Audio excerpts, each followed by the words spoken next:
Seguimos presentando la revista informativa Democracia. 8:13. Bueno, mucho se ha dicho que cuando Estados Unidos estornuda, América Latina sufre de neumonía. Es un antiguo cliché para definir la dependencia económica de la región con el mercado norteamericano. Esto escribe la compañera Patricia Estupiñán en la revista Vistazo, con su liderazgo firme en este importante magazine guayaquileño, ecuatoriano más que todo, muy respetable revista.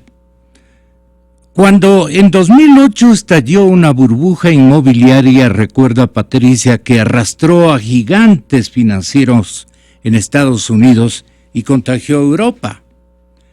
América Latina sobrevivió sin sobresaltos, ustedes recuerdan.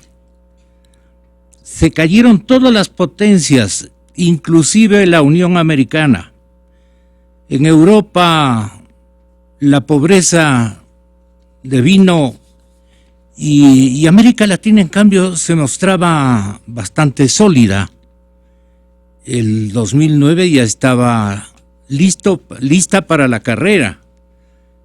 Reinició la carrera y volvieron nuevamente las economías del subcontinente a registrar periodos de crecimiento económico. Ustedes recuerdan, y esto es lo que nos recuerda la periodista Patricia Estupiñán. En realidad lo que pasó es que la región había incorporado un nuevo gran socio comercial, la China. Entre el 93 y el 13, las exportaciones hacia el gigante asiático, las exportaciones que hacía el gigante asiático crecieron del 2 al 9%, superando a la Unión Europea. Además, China se convirtió en el financista primario de algunos países, entre ellos el nuestro. Pero miren cómo son las cosas. Antes, apenas instaló su gobierno el presidente Correa, no creía en China, ni creía en sus gobernantes, ni creía, peor aún, en esas ligas de asesores. Van a escuchar mis invitados de esta mañana, Pablo Dávalos, en Guayaquil, el señor economista Alberto Acosta Burneo, y aquí en los estudios, saludando también la presencia del doctor Ramiro García. Miren ustedes cómo decía el señor presidente Correa, cómo manifestaba de China lo que ustedes van a escuchar, y luego lo que dice ahora. Esos dos cambios son increíbles. Entonces, antes que la vieja frase que puede pasar desde Estados Unidos a China, que cuando nosotros agarramos una pulmonía es porque la China ha comenzado a estornudar. No, pero lo que se trata es de hacer contemplar a ustedes, de hacer escuchar a ustedes cómo pensaba en dos épocas distintas de China el presidente Correa. Dele. Antes los inversionistas venían al país, ahora el presidente de la República va a reunirse con chinitos de 25 años que nos dicen cómo desarrollarlo, ¿no? Para mí es una vergüenza como economista. Ahora critican que no hemos vendido a China, porque Ecuador es el principal receptor de financiamiento e inversión extranjera a China, y por eso nos envidia el resto de América Latina. Exa FM. Bueno, ¿qué le parece? ¿Qué le parece al público? El señor economista Alberto Acosta Burneo, en el último número de la revista Vistazo, escribe y recuerda a sus lectores que en el 2008 Rafael Correa, henchido de soberanía, declaró la moratoria unilateral en la deuda externa, argumentando que era ilegítima, que era corrupta, que era ilegal. Y se cerraron las puertas del mercado internacional de capitales para Ecuador. Pero esto no nos afectó inmediatamente. ya que en esa misma época la China había desembarcado en América Latina, trayendo cuantiosos recursos para que los gobiernos de la región puedan realizar inversiones sociales y también en infraestructura. Pero claro, le preguntamos a Alberto Acosta Burneo, la intervención china no fue altruista, pues, ¿no? Buenos días, economista. Muy buenos días, Gonzalo. Ramiro, muy buenos días. Sí, definitivamente China tuvo intereses en esta inversión. Fue una muy oportuna para el Ecuador porque justamente en esa época se cerró el mercado de capitales y China entró a América Latina a ser muy activamente con varios objetivos. El primero, queriendo ocupar el espacio dejado por las multinacionales occidentales, dejado por Estados Unidos particularmente, y entraron empresas chinas a ocupar empresas públicas chinas a ocupar ese espacio. En lo político también buscó un mayor respaldo a nivel de las instituciones internacionales de Organización Mundial, en donde ya la organización que había heredado de la Segunda Guerra Mundial le quedaba muy pequeña y necesitaba un rebalanceo de fuerzas en base al nuevo poderío que había adquirido China, un crecimiento económico muy rápido que le dio mucho más poder. Y en el tema económico, lógicamente, buscaba recursos para sostener ese crecimiento. Necesitaba materias primas, en el caso ecuatoriano fue abastecerse de petróleo, garantizarse el abastecimiento de petróleo, y eso lo buscó en general América Latina, que es una región especializada en proveer materias primas. Entonces, el financiamiento y la actividad china definitivamente tenía un objetivo por el lado chino, y para América Latina y específicamente para el Ecuador le fueron muy oportunas porque pudieron sustituir ese financiamiento externo que ya no podíamos recibir por la moratoria que habíamos declarado de la deuda. Pero ellos sugerían, si necesitas dinero en la cantidad que precises, lo haces con otras, con otras reglas de juego. Bueno, pues nos tienes que vender materias primas, con preferencia y prioridad a nuestras obras. Tienes además Ecuador, que contratar con nuestras empresas la construcción de las obras que tú nos entregarías a dedo. Era la plena lo que estoy diciendo, que tú nos entregarías a dedo, entonces luego nos pagarías con una tasa de interés que al comienzo la vamos a ubicar en 7,5%, 7%, y si nos pasamos de ese nivel, más bien no decimos nada, no informamos absolutamente nada. Hay deudas cuantiosas que no se sabe cómo y en qué condiciones fueron contratadas. Se celebraron entonces todo tipo de contratos de financiamiento y se puso a disposición de China o a través de la metodología de preventas petroleras. ¿Cómo fue esto, señor economista Costa?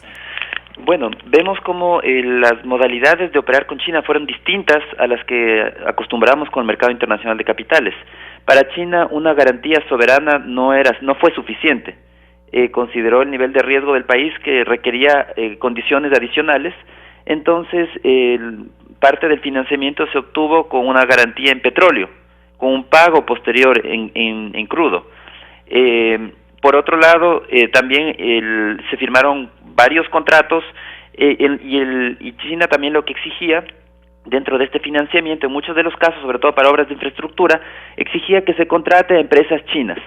Entonces, en el caso ecuatoriano, la legislación fue modificada de la legislación de contratación pública, fue modificada en 2008 y se autorizó la contratación a dedo, por decirlo de una manera criolla, entre empresas públicas.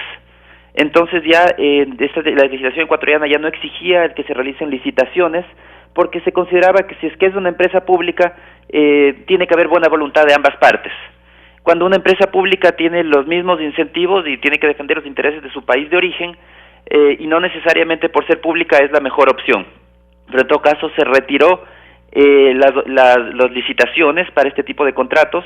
De esa manera, China entró muy agresivamente a financiar obras de infraestructura, se le entregó los contratos para la construcción de esas obras a sus empresas, y la característica de todo este periodo fue la falta de información. Muchos de estos contratos de financiamiento no se hicieron nunca públicos, otros no se consideraron las estadísticas como deuda, porque se dijo que la preventa petrolera no es deuda, es simplemente es una operación comercial. Entonces no entraron a las estadísticas oficiales como deuda. Entonces el punto en común de todas estas opciones de financiamiento es la opacidad, falta de información clara, para que la opinión pública y la población ecuatoriana pueda conocer en qué consistieron esas operaciones. Perdone, Alberto, lo que pasa es que nos cortaron no tan profesionalmente. Mil perdones a la audiencia. Lo que ocurre es que lo que quiere saber la ciudadanía es que estas preventas petroleras rescataban o no rescataban costos de capital, o sea, intereses. Nos anticipaban, nosotros les pagábamos en petróleo, pero la parte ese periodo entre la concesión del dinero, es decir, el préstamo propiamente dicho, y la paga en petróleo, suponía algún tipo de interés. Le pregunto, vamos a ver si tal vez nos da luces en este aspecto. Como todo anticipo de dinero, uno tiene que pagar por los recursos que uno recibe, tiene que pagar un rendimiento sobre esos recursos que uno ha recibido. Entonces, el Ecuador recibía hoy anticipadamente ciertos recursos y eso tenía un costo financiero. Entonces, se estaba pagando ese costo financiero al momento de devolver el crudo, por haber utilizado los recursos hoy, recursos que se los iba a recibir y que a quien se los devuelve más adelante. Entonces, un costo financiero existía y existió en este tipo de operaciones, y entonces, bueno, ese es el tema en cuanto al financiamiento. Vemos que las preventas petroleras fueron bastante usadas y lo que hicieron es comprometer ingresos futuros del Ecuador. Y en la actualidad estamos frente a un escenario en el que se está buscando nuevos mecanismos de gastarnos hoy el dinero que deberíamos recibir mañana. Vemos que este discurso de soberanía que inicialmente se había hablado, en la práctica hemos cedido mucha soberanía con este tipo de operaciones, y en la actualidad el desempeño para este año, para 2016, el buen desempeño de la economía ecuatoriana o el evitar que la economía se contraiga está en las manos de China, está en ese rescate que nos ha ofrecido de los $3,000 millones. Si es que no llegue ese financiamiento chino como no llegó el año pasado, la economía ecuatoriana va a tener mayores dificultades para poder tener una tasa de crecimiento positiva. Lo más probable, y el Fondo Monetario Internacional estima que la economía ecuatoriana se va a contraer en un 2%. Entonces, definitivamente la política que hemos manejado en estos años nos ha llevado a ceder ese espacio de soberanía, a que el crecimiento no esté en nuestras manos, sino está en manos de las decisiones que tome las autoridades económicas chinas y el financiamiento que dé China para el Ecuador. Y si es que no llega a darse ese financiamiento, que espero que sí se dé, pero si no llega a darse financiamiento, la economía ecuatoriana definitivamente no va a poder tener y no va a alcanzar la meta de un crecimiento de 0,4%, que es lo que estima el gobierno, y probablemente nos acerquemos más al estimado del Fondo Monetario Internacional de una contracción del 2%. Hace un año estábamos recordando que el Ecuador celebraba jubiloso digamos un préstamo que había sido aprobado por la China, por la economía china. Nos llegaban, decían en ese tiempo, $7,500 millones. El asunto es que, no sé si recuerde esta partecita de la historia financiera entre Ecuador y China. Los chinos se enredaron en alguna circunstancia, parece que detectaron desvíos, irregularidades, unas ganancias medias atípicas que le costó, dicen que incluso a muchos de ellos el paredón, los dieron un revólver y dijeron: salden ustedes mismos la cuenta que tienen con el Estado. Y entonces ahí se paró todo. No sé si Ramiro recuerda este episodio. A ver, Ramiro, bienvenido. Muchas gracias, Gonzalo. Un minutito, Alberto. Un saludo para todos los oyentes, un saludo para Pablo, para Alberto. A ver, cuando hablamos de China tenemos que diferenciar dos momentos, porque justamente nos ha coincidido una transición gubernamental en China, que ha modificado completamente la política de China, no solamente hacia Ecuador, sino hacia América Latina y su política de inversión hacia el exterior. En el gobierno de Jiang Zemin, que estuvo marcado por una, digamos, prodigalidad, para decirlo de alguna manera, y por supuesto muchos temas de corrupción. Ya van fusilando como 4 exministros de ese gobierno. Evidentemente los recursos que fluían hacia América Latina y sobre todo hacia Ecuador fueron muchísimo mayores. El año pasado no llegaron. Tan es así que ya no pudimos prevender nuestro petróleo a China, que además hoy por hoy la preventa de petróleo es un negocio de muchísimo riesgo para el que compra, por la volatilidad y por la tendencia a la baja de los precios del petróleo. Entonces, si usted precompra petróleo a un precio específico, digamos $30, corre el riesgo que cuando le entreguen ese petróleo, el valor del barril esté mucho más bajo y haya hecho una pésima inversión. Entonces, los chinos ya al parecer no están muy interesados en esto. Con un adicional, la inversión china en Ecuador y en América Latina nunca fue altruista. Es decir, nunca fue, te regalo esta plata porque creo en ti y considero que voy a ser un motor de tu desarrollo. No, fue un buen negocio. Fue un magnífico negocio. Precompraron petróleo a un precio adecuado cuando los precios del petróleo eran altísimos. Entonces, por esa vía hicieron un magnífico negocio. Por otro lado, financiaron una cantidad de obras con la condición, por supuesto, de que sus empresas iban a ser las que construían. Y creían plantillas incluso de trabajadores. Con todos los problemas que hemos visto que eso se ha suscitado. Hasta ahora no ha habido una investigación clara de lo que pasó en Coca-Cola, por ejemplo. Sí. ¿Cuántos muertos hubo ahí? ¿Y cómo murieron? A ver si es que eso hubiera pasado con una empresa nacional, lo que habría sucedido. Ni un solo imputado. No recuerdo si fueron como 15, 20 o algo así, una cantidad muy alta de gente, de obreros ecuatorianos muertos. Y también chinos. Y también chinos, pero sobre todo ecuatorianos. Y nunca hubo un proceso sobre ese tema. ¿Qué pasó? ¿Por qué murieron? ¿Fue un accidente? ¿Hubo una deficiencia en la seguridad industrial? En cuyo caso estaríamos hablando de homicidio por mala práctica profesional, que es una de las figuras que se incorporó en el COI. ¿Qué es lo que pasó? No nos dijeron absolutamente nada. Entonces, ¿qué pasó con otras inversiones chinas?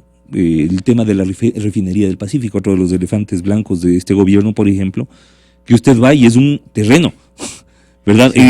Pero es un terreno en el que ya se ha metido, creo que $1.200 millones, nada más ni nada menos la bicoca de 1.200 millones sí, de entiendo, sí, y usted va y es un terreno. Entonces la pregunta es, ¿y esa plata dónde está? ¿En qué se invirtió? Es un dinero que además nosotros, usted, yo y todos los que tributamos tenemos que pagar por la vía de deuda a los chinos, que son los que pusieron ¿Usted recuerda más impases con el gobierno chino? Señor economista Pablo Dávalos, placer tenerlo acá. Un gusto, Gonzalo, un saludo a Ramiro, un saludo a Alberto y un saludo también a todas las personas que nos escuchan. Es interesante ver cómo el gobierno ha utilizado el crédito bilateral como un mecanismo de compensación de liquidez. Es decir, no son créditos para el desarrollo, no son créditos orientados en función de que el país resuelva sus problemas, son créditos de libre disponibilidad que además se encadenan a necesidades geopolíticas de China. China es uno de los grandes acreedores del gobierno norteamericano. China ha ido desplazando a los norteamericanos en inversión extranjera directa en América Latina. China ha logrado cambios interesantes a nivel mundial, ha cambiado la división internacional del trabajo y para China Ecuador es un peón más, es una región de la cual los chinos pueden proveerse de cierto tipo de materias primas fundamentales para su propia estrategia de desarrollo.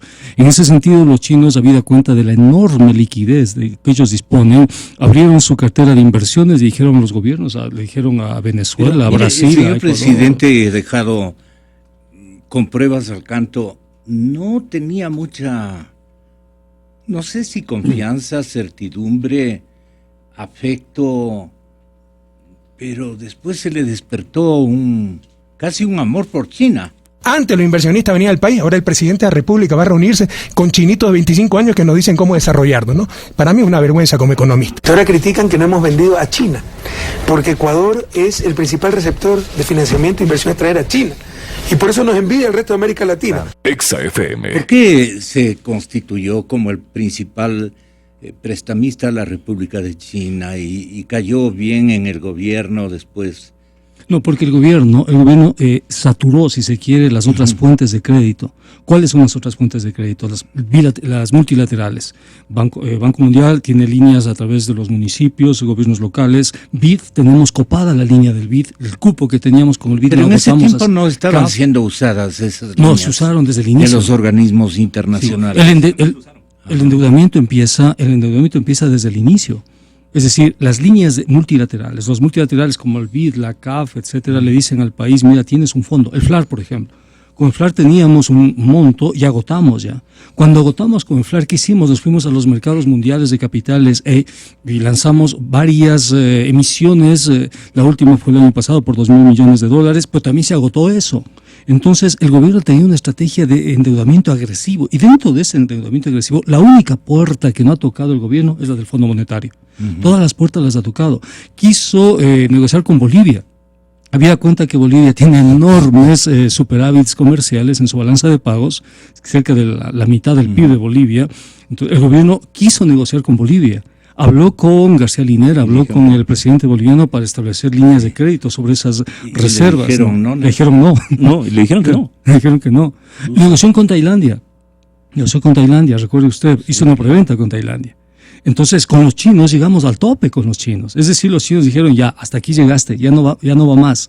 Te hemos prestado tanto, ya no va más. Búscate otras fuentes. Con Ucrania, sí, intentó con Ucrania. Es decir, el gobierno ha intentado absolutamente todo. Saturó las líneas de financiamiento con las multilaterales, saturó las líneas de emisión de bonos en los mercados privados y ahora saturó con los chinos y está buscando otras formas, ¿no? El año pasado nos vendieron los 7.000 millones, pero claro, vinieron cambios al interior de la República China, vinieron asimismo nuevas estrategias de los chinos con respecto a América Latina y el Ecuador se quedó sin esa posibilidad de tener esos 7.000 millones de dólares que ya lo anunciaron. Es más, ya casi claro, ya se gastaron, ¿no? 7.500. Entonces, ahora el problema es cómo solventar la liquidez, porque es lo que está haciendo el gobierno frente a la caída de la balanza de pagos, que además sostiene la dolarización. El gobierno está desesperado en este momento tratando de ver cómo compensa. Está entregando. Están desesperados. No digo, pero ha entregado ya algunos montos de recursos de la República China. Porque es lo que anunciaron hace 2 Fíjese semanas. usted, negoció con Goldman Sachs la reserva en las peores condiciones posibles, con Goldman Sachs, que había sido además convertido por el mismo presidente en ejemplo del gangsterismo financiero mundial. Vea usted lo que dice de Goldman Sachs de la Comisión Auditora de la Deuda en el documento que sacaron. Lo que pienso es, y veamos si Alberto conoce algo más de esto, la República de China y sus organismos, sus bancos de Estado, le han estado prestando al Ecuador cuando fueron interrumpidos los desembolsos a raíz de esta investigación que yo aludía. Luego se reabrió de alguna manera, viajes. El que debe conocer esto es el señor vicepresidente de la República. Él es el que tiene mayor empatía con los ejecutivos chinos, sí. Entonces, no sé qué conozca usted, Alberto. Bueno, definitivamente hubo ese proceso interno de revisión del financiamiento que China había hecho a la región América Latina. No fue un tema específico para el Ecuador o contra el Ecuador, fue un tema que internamente en China revisaron a los funcionarios y hubo algunos imputados por casos de corrupción en las inversiones que estaban manejando a nivel mundial, sobre todo en la región de América Latina. Y eso sí implicó una paralización en financiamiento chino. En el año pasado, esos 7.500 millones no llegó ninguno, se hizo dos preventas petroleras por $900 millones, pero no se logró ningún financiamiento extra. Ahora se ha dicho que hasta febrero deberían llegar estos $3.000 millones aproximadamente, que debería otorgar el gobierno chino. Por lo pronto todavía eso no se ha concretado, pero se ha anunciado, el gobierno recién anunció que se ha logrado un financiamiento de 970 millones de libre disponibilidad de origen chino y que deberían llegar en los próximos días. ¿Cuánto necesita mensualmente el gobierno del presidente Correa para sostener burocracia y gasto corriente? Bueno, recordemos que el financiamiento por ley tiene que ser utilizado en inversión, no puede ser utilizado para gasto corriente. Y estamos hablando que según las necesidades de financiamiento establecidas en el presupuesto originalmente, son 6.600 millones de dólares. Esto equivale a 550 millones de dólares mensuales para sostener el presupuesto de inversión. Esta necesidad de financiamiento inicial de 6.600 millones se ha incrementado. Hay que pagar casi 1.000 millones a Occidental, que es algo que no estaba presupuestado, y adicionalmente hay los atrasos del año pasado que sumaron alrededor de 2.500 millones de dólares. Entonces la nueva necesidad de financiamiento está alrededor de los 10.000 millones de dólares para este año. Pero usted dice que tenemos prohibición o tiene el régimen prohibición de contratar deuda para gasto corriente. Solamente se puede contratar deuda para inversiones. El tema es que recién nomás que estaba impago una buena parte de la administración y se cumplían ya los plazos, rápidamente se gestionó el arribo de una parte de ese empréstito y al otro día ya se comenzó a pagar, entonces a pagar a los sueldos. Entonces, ¿de qué estamos hablando? Como se dice, Pablo, ¿usted conoció algo? ¿Cómo solucionaron este problema? La Constitución prohíbe endeudamiento para gasto corriente, o sea, prohíbe expresamente, ¿no? Y además eso es susceptible de peculados, de acuerdo a la Constitución. Entonces, hay una prohibición expresa, dice, todo endeudamiento será para inversión. Hay una prohibición tajante, ¿no? Empero de ello, la deuda que está contratando el gobierno es de libre disponibilidad, es decir, entra a las arcas fiscales, a la cuenta única del Tesoro y no se destina específicamente a inversión, se destina a los gastos inmediatos, urgentes que tiene el gobierno. Toda deuda que entra, inmediatamente el gobierno utiliza para pagar independientemente. ¿Y quién le pone el nombre de capital? Deuda de libre disponibilidad o préstamo de libre disponibilidad para el gobierno? Se llama así cuando el gobierno, el que le presta al gobierno le dice, mira, yo te doy y tú gastas en lo que tú quieras. No va ligado a una obligación específica. Tú aceptas simplemente... Pues es legal, pues no. No, a ver. El uso. A ver. Una cosa es que un préstamo no vaya ligado a una obra específica o una inversión específica, y otra cosa que se lo pueda gastar en cualquier cosa. ¿Por qué? Porque también, como dijo Pablo hace un momento y también Antonio, tenemos una normativa nacional que prohíbe el que nos endeudemos para gasto corriente, que exige, que obliga a que todo endeudamiento sea para inversión. Y como acaba de decir Pablo, el endeudamiento que no se utiliza en inversión, sino en gasto corriente, implicaría un mal manejo de fondos públicos. Y estos préstamos son de los bancos del Estado chino, ¿no? No es de gobierno a gobierno. Sí, hay préstamos. Unos sí y otros no. Unos sí y otros no. Pero, a ver, otra cosa que hay que tomar en cuenta. Así como el gobierno chino no es el mismo de hace 7 años, la situación de China tampoco es la misma de 7 años. Es decir, ya no estamos frente a una China que estaba creciendo en el orden de entre el 12 y el 14% anual, que era entre 12 y 14 puntos anuales es un crecimiento enorme, claro. Pero claro, teniendo en cuenta además el tamaño de la economía y del mercado chino. No, estamos hablando ahora ya de una China que en los últimos 3 meses ha tenido 2 cracks en su bolsa de valores tan fuertes que ha tenido que bajar la Lanford literalmente a mediodía para que no se produzca un mayor descalabro. Es decir, de acuerdo a la normativa china, que además es una normativa internacional, cuando se produce diariamente una pérdida de más de 7% en una bolsa, se cierra la bolsa. ¿Por qué? Porque lo otro es un desastre, es un hecatombe. Entonces, eso les ha pasado 2 veces en los últimos 3 meses, que han tenido que bajar la Lanford a las 11 de la mañana para que no quiebre la bolsa. Entonces, eso también nos muestra una fragilidad en la economía china muy marcada. Además, los mercados internacionales siempre acusan a China de muy poca transparencia en sus números, no sabemos qué es lo que está pasando. Nosotros nos estamos manejando más o menos igual en el sentido de poca transparencia. Tan es así que el próximo gobierno que llegue va a tener que desayunarse cuando asuma el poder de cuánto mismo es lo que estamos debiendo a los chinos. Eso va a ser terrible. Eso va a ser horroroso. ¿Qué nombre le ponemos, no? Es que además hay otra cosa, hay una disposición de la Junta de Regulación Monetaria y Financiera que establece que de ahora en adelante solo se registra como endeudamiento el crédito que hace el gobierno. no el crédito que hacen las empresas públicas. Es decir, Petroecuador, cualquier otra empresa que se endeude a nivel internacional, eso no se registra dentro de los registros de la deuda externa, ¿no? En otras palabras, ese tipo de operaciones pueden ser silenciosos o exactamente, eso misteriosos. significa que una cosa es lo que dice el Banco Central de endeudamiento externo público y otra cosa es la realidad. No, si sumamos toda la deuda, incluyendo los factorings petroleros, incluyendo absolutamente toda la deuda, nosotros ya sobrepasamos el límite constitucional del endeudamiento. Dicen que están en 36%. No, ya sobrepasamos, si sumamos absolutamente todo, ¿no?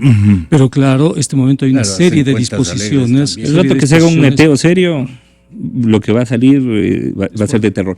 Pero ojo, que el año pasado prácticamente ya no recibimos plata de los chinos. Es decir, la situación ahora es tan desesperada. Ya no es nuestro protector. No, hace rato. ¿Y por qué usted le dice a China protectorado, Alberto? Bueno, vemos como en estos años, y cuando se nos cerraron las puertas del mercado de capitales en 2008, China fue quien entró a financiar activamente y nos dio una cantidad muy importante de recursos, pasó a ser el principal financista ecuatoriano. Entonces vemos que ha sido muy activo y que en la actualidad insistimos en ir hacia China para que nos dé el financiamiento que necesitamos, porque esa ha sido la puerta que hemos tocado en estos años, y además que la política, y aquí el tema de fondo, la política que hemos tenido de manejo de la deuda externa ha sido una política que nos ha cerrado las puertas de otras opciones de financiamiento. Entonces se priorizó el pensar que podíamos ser más astutos que el mercado internacional. Entonces declaramos una moratoria unilateral de la deuda, recompramos los papeles con fuerte descuento. Dijimos, claro, el país ganó alrededor de 2.300 millones de dólares, creo que fue en esa época. Entonces estábamos muy contentos diciendo, miren cómo hemos ganado y hemos sido más astutos que el mercado de capitales. Pero no nos dimos cuenta que esos 2.300 los estamos pagando en este momento y con creces, con un riesgo país mucho más elevado, que eso implica tasas de interés más elevadas. Entonces, al día de hoy, si es que buscamos endeudarnos en el mercado de capitales, el riesgo del Ecuador está al día de hoy, que ya ha bajado, está en alrededor de 1.500 puntos, es decir, nos costaría 17% endeudarnos en este momento en el mercado internacional. Entonces vemos cómo el costo que estamos pagando en ese momento fue un ahorro para el Ecuador, pero un ahorro si lo evaluamos en el corto plazo, pero viendo ya en el tiempo, vemos que más de lo que estamos pagando y lo que vamos a pagar por intereses, por tener este riesgo país más elevado, que lo que nos ahorramos en ese momento por ese manejo de la deuda. Entonces yo creo que aquí sí es importante analizar qué es lo que qué es un manejo soberano del endeudamiento, y eso tiene que ver con hacer lo que le conviene al Ecuador. ¿Y qué le conviene al Ecuador? Es una política responsable de manejo de la deuda, diversificación de las fuentes de financiamiento. China está muy bien y tenemos que acudir a China, pero no puede ser la opción, la única, la que estemos buscando nuestra salvación. Tenemos que ir a una política que nos permita bajar el riesgo país, que podamos acceder a los mercados internacionales de capitales, que podamos acceder al Fondo Monetario Internacional. Eso es un tabú que ya tenemos que eliminar en la economía ecuatoriana. Nosotros podemos hacer un plan para salir de la situación complicada que está el Ecuador y solicitar financiamiento por parte del fondo, pero el plan que se debería aprobar es el plan ecuatoriano, el que hagamos nosotros, no ir a pedir que nos den planes ni que nos den condiciones, sino y no aceptar condiciones de los financistas, sino que poner un plan coherente y conseguir la aprobación. En todo caso, lo importante aquí es que el Ecuador regrese a un manejo responsable en su deuda externa, que le permita reducir los costos y que podamos estar en estándares de los niveles que paga Colombia o Perú, que en la actualidad tienen niveles de riesgo país muchísimo más reducidos que el ecuatoriano. ¿Y cómo asimilamos y procesamos el hecho de que en 1859, presidencia del doctor José Gabriel García Moreno, el gobierno ecuatoriano, desesperado por una invasión que éramos objeto de parte de la nación peruana, nuestro adversario histórico, no sabía qué hacerse y no obstante el patriotismo de García Moreno, el hombre estaba tan desesperado que pensó que Francia podía ser nuestra protectora, la República de Francia, y entonces creo que incluso se llegó a plantearle un protectorado. Usted ubica este antecedente histórico muy importante, porque tal vez usted nos dice, estamos a muy poca distancia de que China se convierta en nuestro protectorado.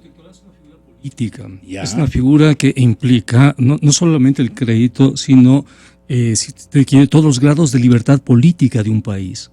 Es decir, fue el caso de Hong Kong, por ejemplo, fue el caso de Singapur en una época que dependían de la corona inglesa, ¿no? En el caso de García Moreno, cuando escribió las cartas a Trinidad, o sea, la idea era que la soberanía política del país se abrigue, se cobije bajo un gran imperio que le pueda defender militarmente. El protectorado es una figura militar, o sea, no es una figura política, es una figura militar y es una figura de soberanía. Francia era un país muy poderoso. Era la potencia de ese entonces, ¿no? Era como los Estados Unidos de ahora. Entonces, decir que el endeudamiento a China implica protectorado es exagerar un poquito. Pero claro, tiene recursos metodológicos para resaltar el hecho de que estamos endeudándonos. No tiene nada que ver. O sea, no tiene absolutamente nada que ver. Pero el mérito de traerlo a colación, ¿cuál es? A ver, si dependemos económicamente, evidentemente también eso genera una dependencia política. Está claro que políticamente no somos independientes en cuanto a estructura si estamos tan endeudados a un solo país. Ahora, el tema, más allá de qué es lo que nos interesa a nosotros en relación a China, es qué le interesa a China en relación a nosotros. A China lo único que le interesa son nuestros recursos naturales. Punto, no más. Materias primas. Políticamente, ahora con todo entran respeto, ya con el cobre, ¿no? Políticamente no existimos para China. Existimos económicamente y como una fuente de recursos naturales. Punto. No más que eso. El problema es que hemos puesto, digamos que todos los huevos en una sola canasta, ¿no? En la China. Y ahora que los chinos ya no nos prestan la plata que nos prestaban antes, simplemente estamos fritos porque no tenemos otras fuentes de financiamiento. Imagínense. Pero en Washington nos están esperando. No, eso no es, nos están esperando para tomar un cafecito, pero no para prestar plata. Eso no es así. No, el problema es que la poca seriedad con la que se ha manejado la economía en los últimos años, mucho discurso además vacío, sin contenido. Extremista además. Pero ni siquiera eso. Ha habido un dispendio populista de fondos. Sí. Punto. Así de sencillo. Que ellos los llaman inversión, que evidentemente no es inversión y se molestan cuando hasta los caricaturizan por la cantidad de elefantes blancos que han construido. Han botado un montón de plata, pero más allá de eso ha habido un manejo poco serio de la economía, un manejo poco serio de la política, y eso hace que seamos un país poco creíble, ¿verdad? Y esa poca credibilidad en lo económico se expresa en dos facetas fundamentales. Uno, muy poca inversión, mientras la inversión que nos entra a nosotros es del orden de los 300 a 400 millones de dólares por año. La inversión que le entra a Perú sobrepasa los 9.000 y la que le entra a Colombia sobrepasa los 12.000 millones. Y por el otro lado, el riesgo país. El gobierno se esforzó en pagar los bonos 2015 puntualito y sin embargo el riesgo país sigue, como decía Alberto hace un momento, en el orden de los 1.500 puntos. Lo que quiere decir que no somos sujetos de crédito y que el crédito que nos puede llegar va a ser en condiciones onerosísimas. Y además terriblemente complicadas. Ese es el tema. De manera que lo del protectorado chino nos queda solamente latiendo, Alberto. Bueno, ¿por qué puse esa figura? Es justamente para cuestionar esta política de entregar decisiones a terceros, de buscar que nos ayuden solucionando nuestros problemas terceros, cuando la solución está en nuestras manos y debe estar en nuestras manos. Una política debió haber previsto una situación, un potencial caída de precio del petróleo, que no es algo normal que sucede en los ciclos económicos, y no podemos en este momento depender y que nuestro crecimiento dependa de que si China nos entrega financiamiento o no. En el pasado China fue muy activo porque hubo una coincidencia de intereses, no porque existan países amigos, eso no existe en el mundo internacional, existen intereses coincidentes. Y eso existió en el pasado a partir de 2008 con China, pero esos intereses coincidentes probablemente han cambiado por la misma situación china. China ya no está en la bonanza que tuvo hace algunos años, está en una situación interna complicada. Entonces no podemos depender y tratar de que un solo país sea quien nos ayude, quien nos envíe el financiamiento. tampoco podemos, a cambio de ese financiamiento, entregar los contratos y la construcción de distintas infraestructuras sin ninguna licitación. Ese tipo de políticas tienen que cambiar. Eso es parte de ser un país soberano, de tomar nuestras propias decisiones y, sobre todo, de buscar lo que más nos conviene. Y lo que más nos conviene en materia de financiamiento externo es diversificar las opciones de financiamiento, ser responsables de nuestros pagos, pagar lo que nos hemos comprometido y de esa manera, demostrando además que las finanzas públicas son sostenibles, lograr que se reduzca gradualmente el riesgo país, que como decían, si nosotros tenemos un endeudamiento al día de hoy, nosotros pagaríamos del 17%, Colombia al día de hoy pagaría entre un 5 y 6%. Ahí se ve la diferencia, Colombia siendo también país petrolero, y se ve la diferencia de qué sucede en el manejo del financiamiento. Un manejo mucho más ortodoxo, el de Colombia, les ha permitido tener opciones de financiamiento más baratas y todavía están las puertas de financiamiento abiertas. Para el caso ecuatoriano, este manejo de ser más astuto que los mercados también tiene su precio y estamos pagándolo con unas puertas de los mercados internacionales cerradas con un 17% para entrar a esos mercados. Muchas gracias, analistas. Han estado lucidos como siempre. Ahora viene el año bisiesto. Este es un tema muy, muy interesante. Desde la revista Vistazo, Belén Arroyo. Desde Informe Confidencial, su presidente continental, Santiago Nieto. Mire este programa desde